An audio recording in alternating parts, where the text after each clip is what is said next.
Eric Kaufmann, a professor of politics and author, explores the influence of political and social ideologies on sacred institutions, education, and power dynamics. He argues that woke religion is a leftist ideology with self-serving intentions, including racism, cancel culture, indoctrination, gender identity issues, and virtue signaling, which he describes as a new moral order. This ideology, Kaufmann suggests, represents a global problem that creates division in societies by establishing a moral framework that lacks opposing viewpoints. It resembles a form of social dictatorship, using moral obligation as a pretext for its own gain in wealth and power. Abuse of power begins with the manipulation of sacred principles to persuade a larger audience to adopt specific ideas. When logic challenges this ignorance, it often shifts to cater to emotions, leading many to embrace victimization and entitlement as justification for their moral stance. For instance, while most people desire equality of opportunity, they are often unwilling to work towards true progress or competence in their own fields to outperform their peers. Do you want to I thought we'd start with two things. Do you want to tell people why you entitled your new book, The Third Awakening? And then maybe fill everybody in a little bit about the history you've had with cancel culture and academia and how that ties in with your broader body of work. Yeah, Jordan, well, it's great to be on the show. And yeah, I've got a new book, The Third Awakening. The title in Britain is called Taboo. And what this book really is about, what it really argues is that what we're seeing, cancel culture, for example, attacks on the past, on history, this is actually a continuation and an acceleration of a pre-existing set of ideas. It is not a deviation from this. There are people who will say everything was fine in the 2000s and suddenly we've had this post-2015 deviation. My argument is actually no. What we're seeing is really a continuation of a set of ideas which arguably go back a century.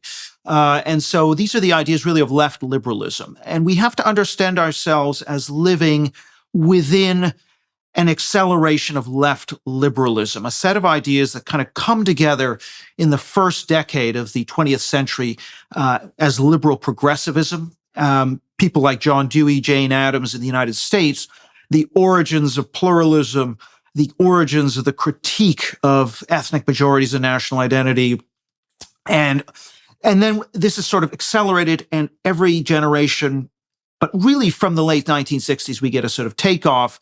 And then we've kind of had with social media another acceleration. And so the third awakening simply means that we're not in the first one, that we've had three of these emotional outbursts and ideological awakenings. Just like in Protestantism, you have the first and second great awakenings in American Protestantism. These are sort of emotional upsurges.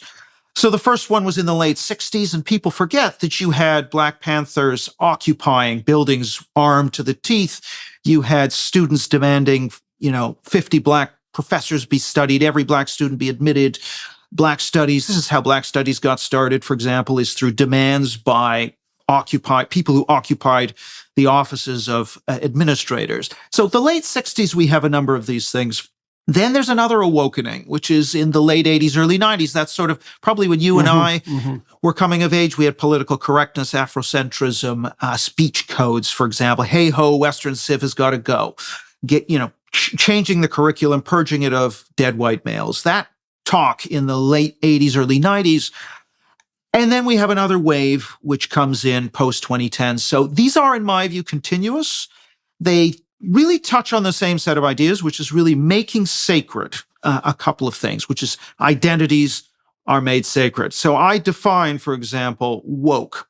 One sentence definition. People always ask, what is the definition of woke? Well, the definition of woke, as I mentioned in the book, is the making sacred of historically marginalized race, gender, and sexual identity groups. That's it. That's the one sentence definition. And that is also what I would describe as the kind of big bang of our moral order. And out of that emerges a kind of very fuzzy folk ideology, which says, so these are the sacred groups. those groups cannot be offended. So anything you say that might be interpreted by the most sensitive member of such a group as offensive marks you out as a blasphemer. You're profaning the sacred, you must be excommunicated, i.e. canceled.